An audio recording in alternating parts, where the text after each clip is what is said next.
Atumba la loba. Atumba la loba sera. Yehova ewan.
Ndedi na binyo na ndolo na musango bina bamawe na luba tete na sango Yesu Kristo muna tete umbale na undulu. La grâce, la miséricorde et la paix sont avec vous de la part de Dieu le Père et de la part de Jésus-Christ le Fils du Père, dans la vérité et dans l'amour. Amen. Mes chères sœurs et mes chers frères en Christ, chers amis, en ce jour où nous commémorons la mort de notre Seigneur Jésus-Christ, nous ferons le parcours avec lui du jardin de Gethsémani jusqu'à sa mort sur la croix.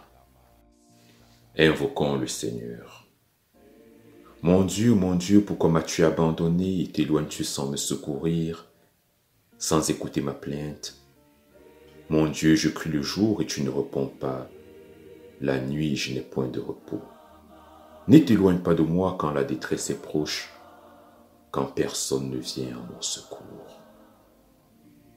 Alubalam, onulanji ubangistan nombai. Onulanji wenoni keto mesibe jongwanembai. Isibe singa sunjumi alami. Alubalam na mabilewa, mwesi de usimalabe. Nika mene pena bulu, ndi nasima kusaumse. Usi panda namba ibanjandutu nyimba bebe, ndi Mungu aniti, atiti. Amen. Gethsémani.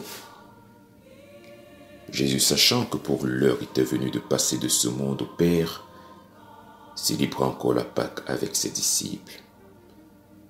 Puis après le chant des psaumes, ils montèrent au mont des Oliviers. Ils vinrent en un lieu nommé Gethsémani, où se trouvait un jardin. Judas connaissait cet endroit, car ils avaient coutume de s'y rendre. Jésus entra et dit à ses disciples, « Asseyez-vous ici, pendant que je me retirerai là pour prier. » Et prenant avec lui Pierre, Jacques et Jean, il commença à être saisi de tristesse et d'angoisse. Il leur dit, « Mon âme est triste à mourir, demeurez ici éveillés avec moi. » Puis, s'éloignant d'eux à la distance d'environ un jet de pierre, il se jeta la face contre terre, priant pour que cette heure, si cela était possible, passât loin de lui. Il disait, « Abba, Père, toutes choses te sont possibles. Écarte loin de moi cette coupe. Toutefois, non pas ce que je veux, mais ce que tu veux. » Il retourna vers les disciples et les trouva qui dormaient. Il dit à Pierre, « Ainsi vous n'avez pas eu la force de veiller une seule heure avec moi? Veillez et priez afin de ne pas succomber à la tentation, car l'esprit est prompt, mais la chair est faible. » Il se noia de nouveau et pria en disant, « Mon Père, s'il n'est pas possible que cette coupe passe sans que je la boive, que ta volonté soit faite. Et un ange lui apparut du ciel pour le fortifier. Étant en agonie, plus ardente était sa prière. Sa sueur était comme des gouttes de sang qui tombaient à terre. S'étant levé, il revint vers les disciples et les trouva de nouveau qui dormaient, car leurs yeux étaient appesantis. Il s'en alla encore et pria, répétant les mêmes paroles. La troisième fois qu'il vint, il leur dit, « Vous dormez maintenant et vous vous reposez. L'heure est venue, le Fils de l'homme va être livré entre les mains des pécheurs. Levez-vous, allons. Celui qui me livre s'approche. » Amen.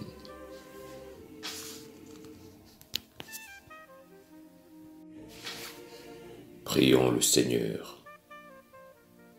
Ô Christ qui a bu la coupe amère de la passion, préserve-nous de refuser par orgueil ou par crainte les épreuves et les souffrances. Donne-nous plutôt la force de les accepter avec humilité et courage, pour que nous soyons jugés dignes d'avoir part à la joie des élus dans le royaume de ton Père. Amen. L'arrestation de Jésus. Comme Jésus parla encore, survint Judas, l'un des 12, avec la cohorte et des huissiers envoyés par les chefs des prêtres, les anciens, les scribes et les pharisiens, ainsi qu'une foule armée d'épées et de bâtons, portant des lanternes et des flambeaux. Le traître était convenu avec eux d'un signal.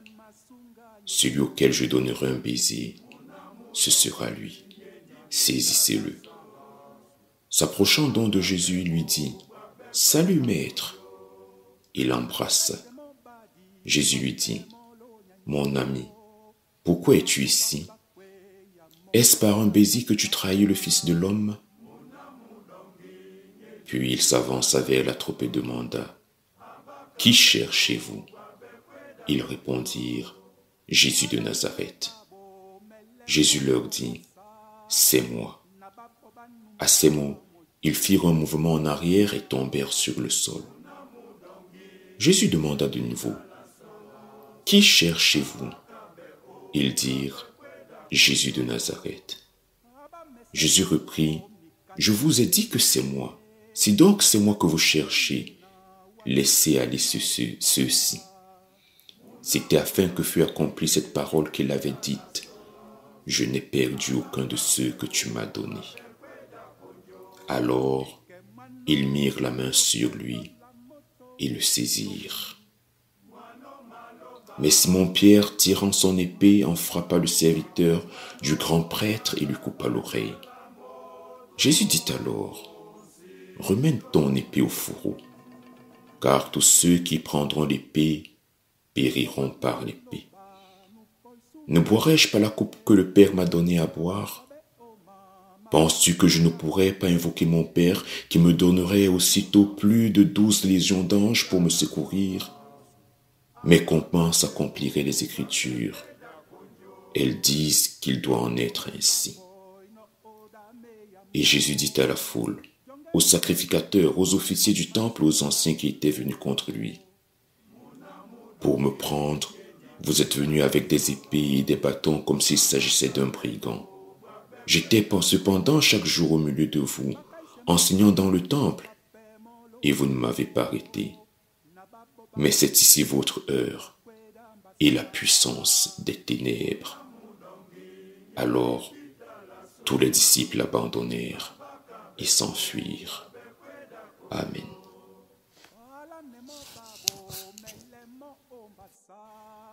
Prions le Seigneur.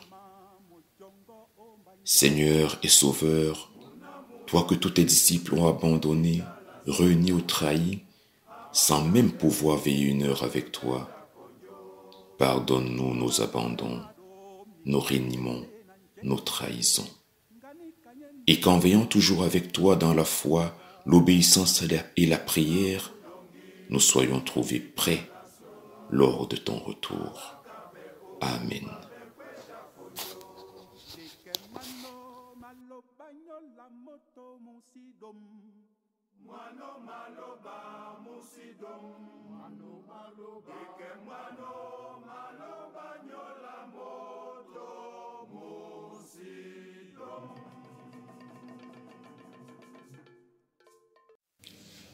Jésus devant Anne.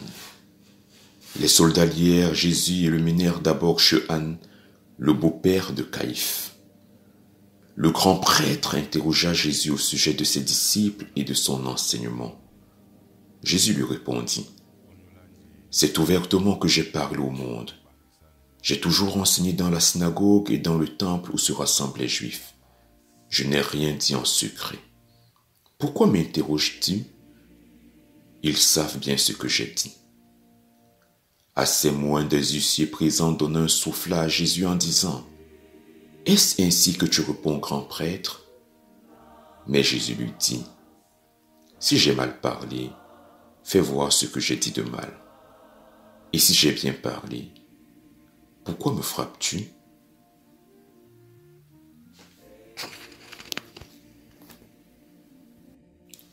Le reniement de Pierre.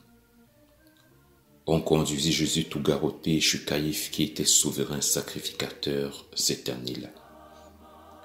C'était lui qui avait donné ce conseil aux Juifs. Il vaut mieux qu'un seul homme périsse à la place du peuple.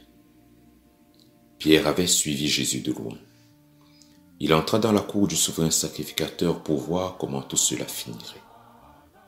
Il faisait froid. Les esclaves et les hommes de service avaient allumé un feu au milieu de la cour, et Pierre se tenait parmi eux et se chauffait. Une servante le regardant attentivement à la lueur de la flamme lui dit, « Toi aussi, tu étais avec Jésus de Nazareth. » Mais il le nia devant tous, disant, « Je ne sais pas ce que tu veux dire. » Il s'en alla et passa dans le vestibule. Peu après, un serviteur, parent de celui auquel il avait coupé l'oreille, lui dit, « Ne t'ai-je pas vu avec lui dans le jardin ?» Mais Pierre le nia de nouveau.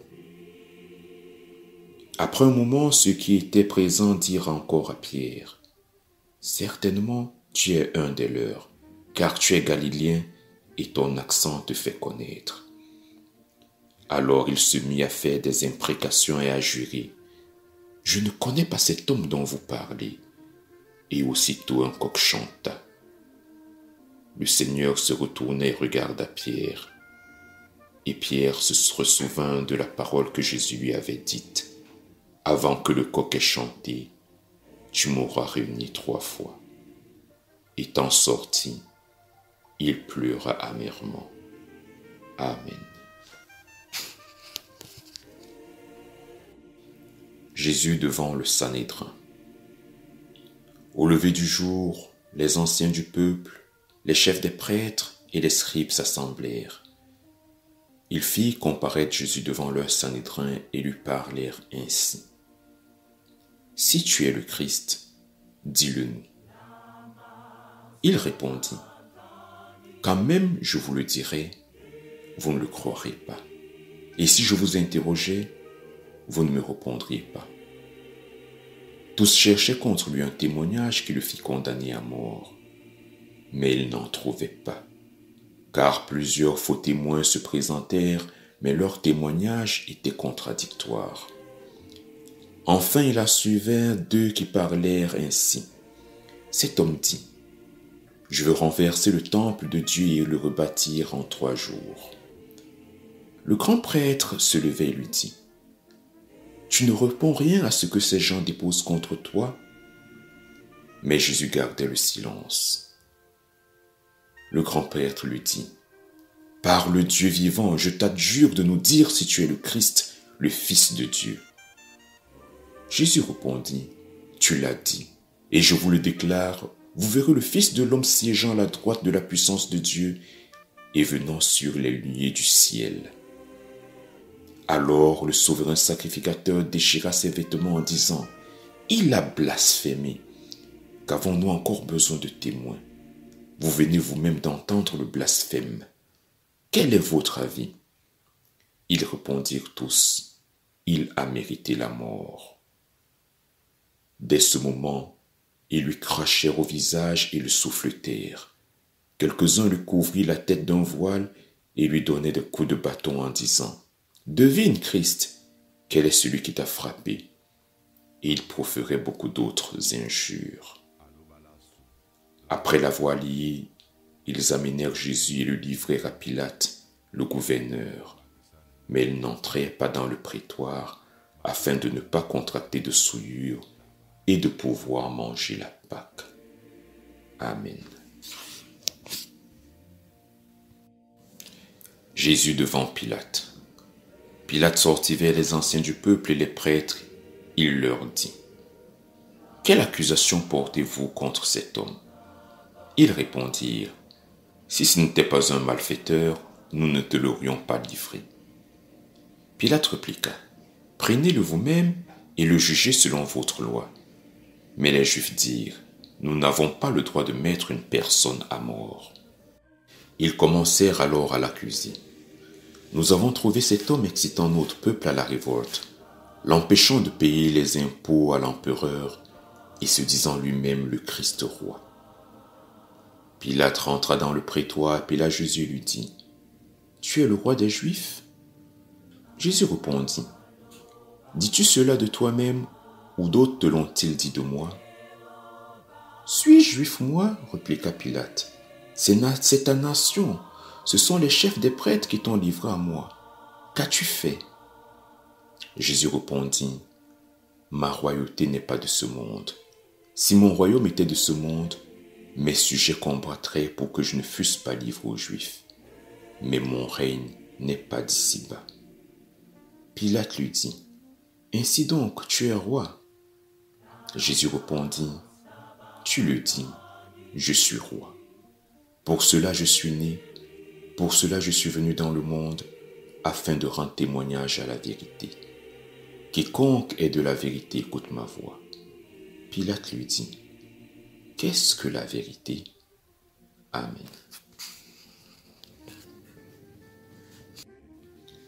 Prions le Seigneur. Ô Christ, notre Sauveur et notre Roi, qui as subi la haine de tes accusateurs et l'indifférence de tes juges, donne-nous pour toi un amour véritable.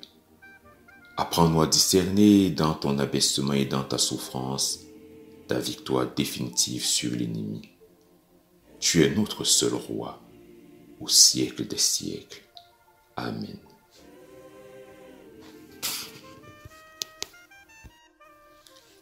Jésus devant Hérode. Cependant, les Juifs s'acharnaient et disaient : « Il soulève le peuple, enseignant dans toute la Judée après avoir commencé par la Galilée pour venir jusqu'ici. » À ce mot, Pilate demanda si l'homme était galiléen, et apprenant qu'il était sujet d'Hérode, il envoya celui-ci qui se trouvait à Jérusalem ces jours-là. Pour Hérode, voir Jésus fut une grande joie. Il désirait depuis longtemps le connaître, parce qu'il avait entendu parler de lui et qu'il espérait le voir faire un miracle. Aussi l'interrogea-t-il longuement, mais Jésus ne lui répondit rien. Quant aux chefs des prêtres, aux scribes, ils étaient là, debout, l'accusant sans relâche. Alors Hérode, avec ses gardes, ne fit plus aucun cas de Jésus. Pour se moquer de lui, il l'affubla d'une robe blanche et le renvoya à Pilate.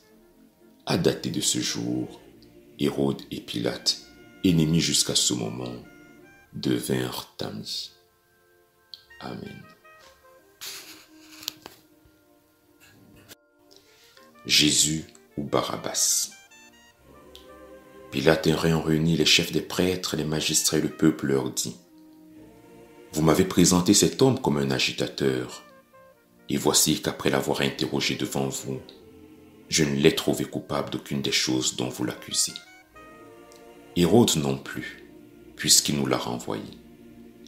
Ainsi il n'a rien fait qui mérite la mort, et je vais, après l'avoir flagellé, lui rendre la liberté. » À l'occasion de chaque fête de Pâques, le gouverneur avait coutume de relâcher à la foule un prisonnier, celui qu'elle voulait. Or, il y en avait un fameux, nommé Barabbas, détenu alors avec ses complices pour une sédition faite en ville et pour un meurtre. La foule monta au tribunal et demanda ce qu'on lui accordait d'habitude. Pilate, sachant que c'était par jalousie qu'ils avaient livré Jésus, leur dit : « Lequel voulez-vous que je vous relâche, Barabbas ou Jésus qu'on appelle Christ ?» Et tandis qu'il siégeait au tribunal, sa femme lui envoya dire : « Qu'il n'y ait rien entre toi et ce juste, car j'ai été aujourd'hui fort tourmenté en songe à cause de lui. » Les chefs des prêtres et les anciens persuadèrent la foule de réclamer Barabbas et de faire mourir Jésus. Le gouverneur reprit sa question : « Lequel des deux voulez-vous que je vous relâche ?» Ils répondirent : « Barabbas. » Pilate, désirant délivrer Jésus, leur dit : « Que ferai-je de Jésus qu'on appelle Christ ?» Tous se mirent à crier : « Crucifie, crucifie-le !» Pilate leur dit : « Quel mal a-t-il donc fait ?» Mais ils insistaient avec de grands cris, demanda qu'on le crucifiât, et la clameur montait, grandissante. Voyant qu'il n'obtenait rien, Pilate, pour satisfaire la foule, lui relâcha Barabbas et ordonna de saisir Jésus et de le frapper de verges. Les soldats du gouverneur emmenèrent Jésus dans la cour du prétoire et assemblèrent autour de lui toute la cohorte. Ils lui ôtèrent ses vêtements et l'affublèrent d'un manteau militaire de couleur rouge. Ils façonnèrent une couronne d'épines et la lui mirent sur la tête, ainsi qu'un roseau dans la main droite. Puis s'agenouillant devant lui, ils le bafouaient en disant : « Salut, roi des Juifs !» Ils lui donnaient des soufflets et crachaient contre lui, et prenant le roseau, ils le frappaient à la tête. Encore une fois, Pilate sortit et dit : « Je vous l'amène dehors, pour que vous sachiez que je ne trouve aucun motif de le condamner. » Et Jésus parut, portant la couronne d'épines et le manteau de pourpre. Et Pilate leur dit : « Voici l'homme. Ecce homo. » Amen. La condamnation de Jésus. Dès qu'ils le virent, les chefs des prêtres et leurs gens se mirent à crier : « Crucifie, crucifie-le !» Pilate leur dit : « Prenez-le vous-même et le crucifiez. Quant à moi, je ne trouve en lui nulle matière à condamnation. » Et nous, répliquèrent les Juifs, nous avons une loi et selon cette loi, il doit mourir parce qu'il s'est fait fils de Dieu. Quand Pilate entendit ces paroles, il fut de plus en plus effrayé. Rentrant dans le prétoire, il dit à Jésus : « D'où es-tu » Mais Jésus ne lui donna point de réponse. Alors Pilate reprit : « Tu ne me parles pas ? Ne sais-tu pas que j'ai le pouvoir de te crucifier et le pouvoir de te relâcher ?»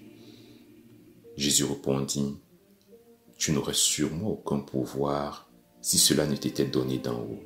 C'est pourquoi celui qui me livre à toi est coupable d'un plus grand péché. » Là-dessus, Pilate chercha à le délivrer, mais les Juifs lui criaient : « Si tu délivres cet homme, tu n'es pas un ami de César, car quiconque se fait roi se déclare contre l'empereur. » À lui d'un tel langage, Pilate fit ramener Jésus au dehors et s'assit au tribunal, à l'endroit appelé pavé de mosaïque, en hébreu, Gabata. Puis il dit aux Juifs : « Voici votre roi. » Mais ils criaient : « Ôte-le, ôte-le, crucifie-le !» Pilate leur dit : « Crucifierai-je votre roi ?» Les chefs des prêtres répondirent : « Nous n'avons pas d'autre roi que César. » Alors Pilate demanda de l'eau et se lava les mains devant la foule en disant : « Je suis innocent du sang de cet homme, à vous d'en répondre. » Et tout le peuple répondit par ces mots : « Que son sang retombe sur nous et sur nos enfants. » Là-dessus, Pilate prononça une sentence conforme à leur demande et leur livra Jésus pour être crucifié. Les soldats ôtèrent à Jésus le manteau de pourpre, lui remirent ses propres vêtements et l'emmenèrent. Jésus sortit donc portant lui-même sa croix. Comme il l'amenait, ils trouvèrent un homme de Cyrène appelé Simon, qui revenaient des champs et le contraignirent à porter la croix. Une foule immense suivait Jésus, avec des femmes qui se lamentaient et pleuraient sur lui. Se retournant, Jésus leur dit, « Filles de Jérusalem, ne pleurez pas sur moi, mais pleurez sur vous et sur vos enfants. Des jours viennent en effet où l'on dira, « Heureuses les stériles, heureuses celles qui n'ont pas enfanté. » On se mettra à dire aux montagnes, « Tombez sur nous » et aux collines, « Recouvrez-nous. » Car si l'on traite ainsi le bois vert, qu'en sera-t-il du bois sec? Amen. Prions le Seigneur. Seigneur et Sauveur, souffrant et crucifié pour nous, condamné par les hommes, fais-nous la grâce de lever les yeux vers la croix, dans la repentance et dans la foi.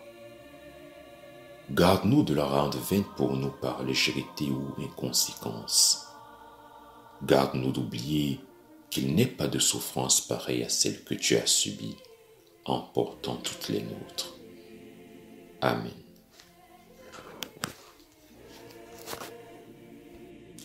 La crucifixion de Jésus.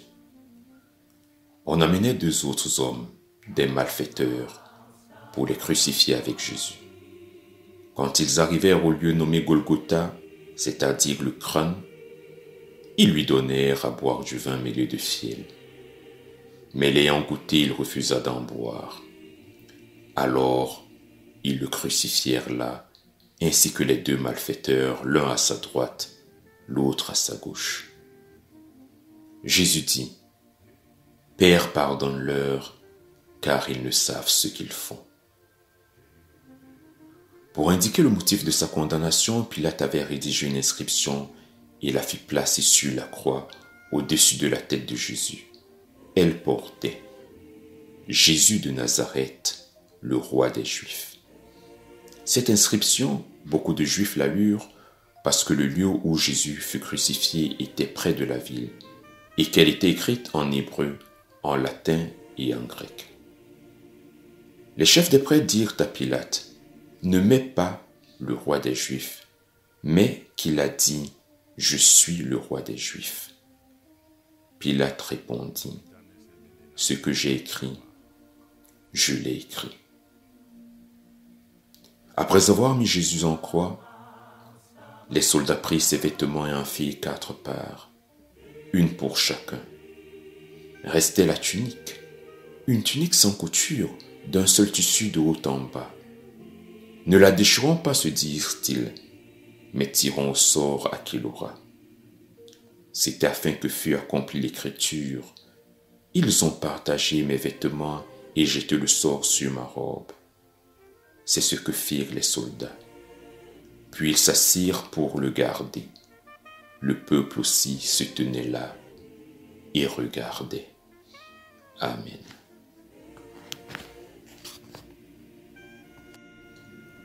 Les passants l'injuriaient, branlant la tête et disant, « Et toi qui détruis le temple et le rebâtis en 3 jours, sauve-toi toi-même et descends de ta croix. » De même, les chefs des prêtres, les magistrats et les tribus disaient en se moquant, « Il en a sauvé d'autres et il ne peut pas se sauver lui-même. Que le Christ, que le roi d'Israël descende maintenant de sa croix et nous croirons en lui.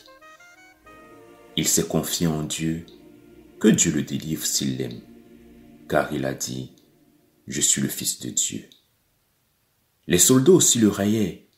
Ils s'approchaient, lui offraient du vinaigre et disaient, « Si tu es le roi des Juifs, sauve-toi toi-même. » L'un des brigands crucifiés l'insultait. « N'es-tu pas le Christ? Sauve toi-même et nous aussi. » Mais l'autre éleva la voix pour le reprendre et dit, « Ne crains-tu donc pas Dieu, toi qui subis la même peine? Et pour nous, ce n'est que justice. Nous recevons ce qu'ont mérité nos actions, mais celui-ci n'a rien fait de mal. » Puis il dit, « Jésus, souviens-toi de moi quand tu viendras dans ton règne. » Jésus lui répondit, « En vérité, je te le dis aujourd'hui, tu seras avec moi dans le paradis. » Or, près de la croix de Jésus se tenait sa mère, la sœur de sa mère, Marie, femme de Cléopas, et Marie Magdeleine. Voyant sa mère et près d'elle le disciple qu'il aimait, Jésus dit à sa mère, « Femme, voici ton fils. » Puis il dit au disciple, « Voici ta mère. » À partir de ce moment, le disciple l'a pris chez lui. La mort de Jésus. Vers midi, le soleil s'obscurcit et des ténèbres se firent sur tout le pays jusqu'à 3 heures. À 3 heures, Jésus jeta un cri et dit d'une voix forte, « Élie, Élie, lama sabachthani » ce qui signifie « Mon Dieu, pourquoi m'as-tu abandonné ?» Quelques-uns de ceux qui étaient là l'entendant dire, « Le voilà qui appelle Élie. Attendez, voyons si Élie viendra le délivrer. » Après cela, Jésus, sachant que tout allait être achevé, dit, afin d'accomplir l'écriture, « J'ai soif. » Il y avait là un vase plein de vinaigre. On y trempa une éponge, on la fixa à une tige de roseau et on l'approcha de sa bouche. Quand Jésus eut pris le vinaigre, il prononça, « Tout est accompli. » Puis il dit en jetant un grand cri, « Père, je remets mon esprit entre tes mains. » Et baissant la tête, il expira. À ce moment, le rideau du grand temple se déchira en deux, depuis le haut jusqu'en bas. La terre trembla, les roches se fondirent, les tombeaux s'ouvrirent et les corps de plusieurs saints ressuscitèrent.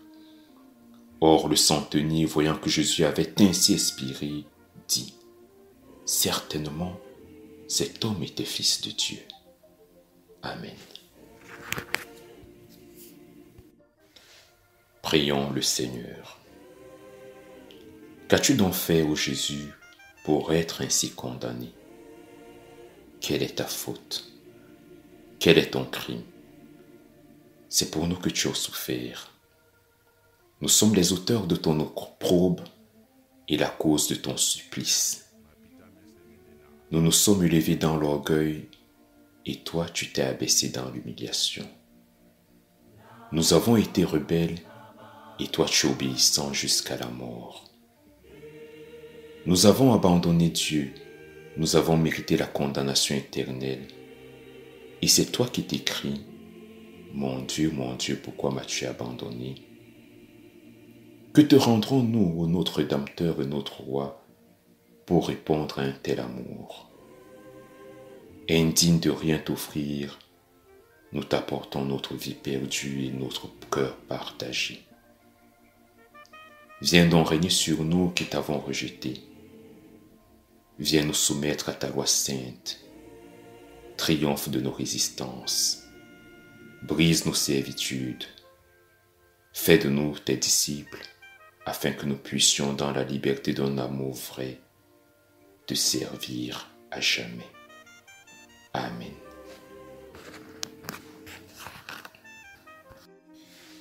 Il a plu à l'Éternel de le briser par la souffrance. Après avoir offert sa vie en sacrifice pour le péché, il vivra une nombreuse postérité. Il vivra de longs jours et l'œuvre de l'Éternel prospérera entre ses mains. Il contemplera le fruit de son labeur et en sera rassasié de joie.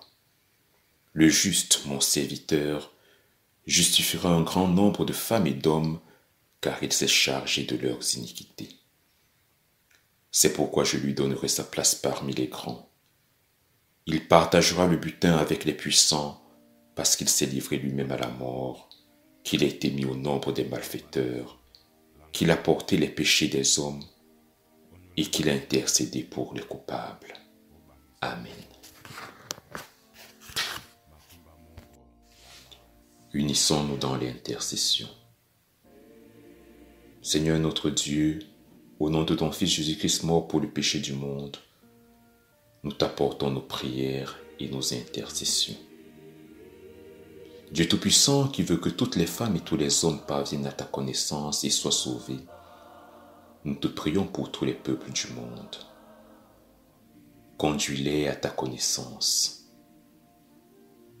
Nous te prions en particulier pour ceux qui vivent avec nous. Affermis notre foi, augmente notre charité, afin que nous ne soyons pas pour eux des obstacles sur le chemin qui mène à Jésus-Christ, mais que notre fidélité les rapproche de celui qui seul pardonne et sauve. Dieu d'Abraham, Dieu d'Isaac et de Jacob, nous te prions pour ton peuple. Déchire le voile qui obscurcit ses yeux. Donne-lui de reconnaître en Jésus-Christ le Messie de son espérance. Dissipe les ressentiments et les haines. Hâte le jour où nous nous rencontrerons au pied de celui qui seul pardonne et sauve. Père éternel, toi qui nous as donné en Jésus-Christ le grand pasteur des brebis et le rédempteur du monde, garde et protège ton Église disséminée à la surface de la terre.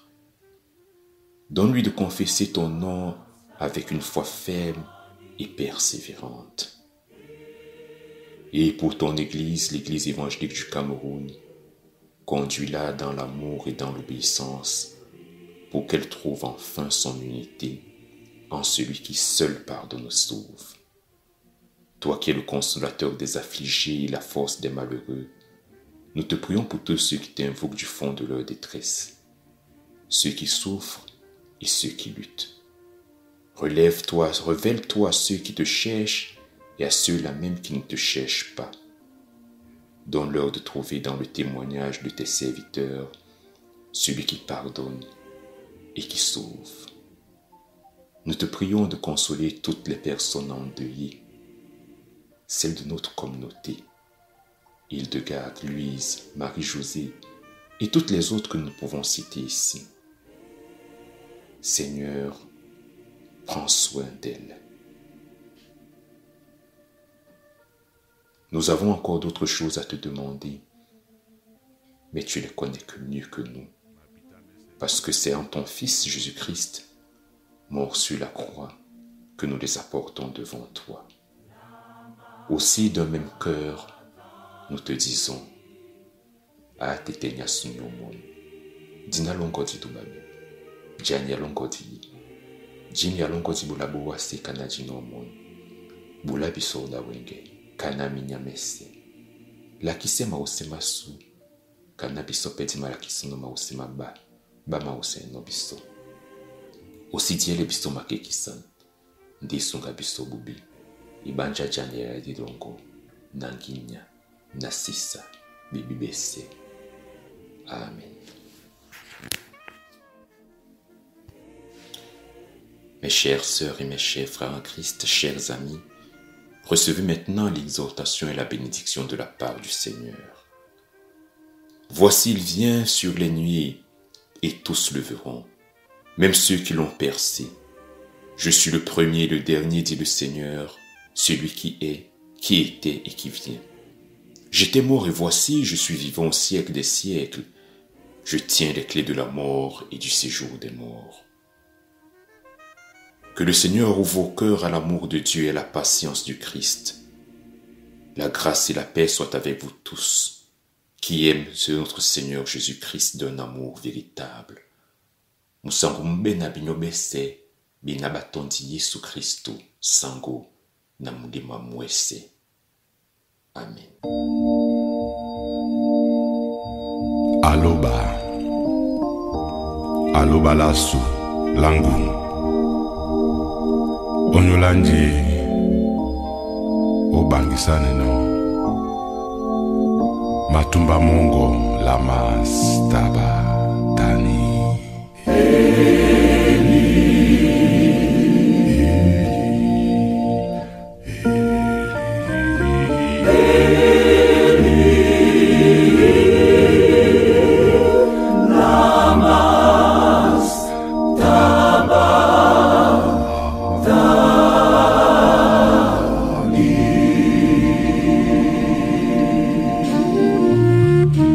Eli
Mapita mesemenena wa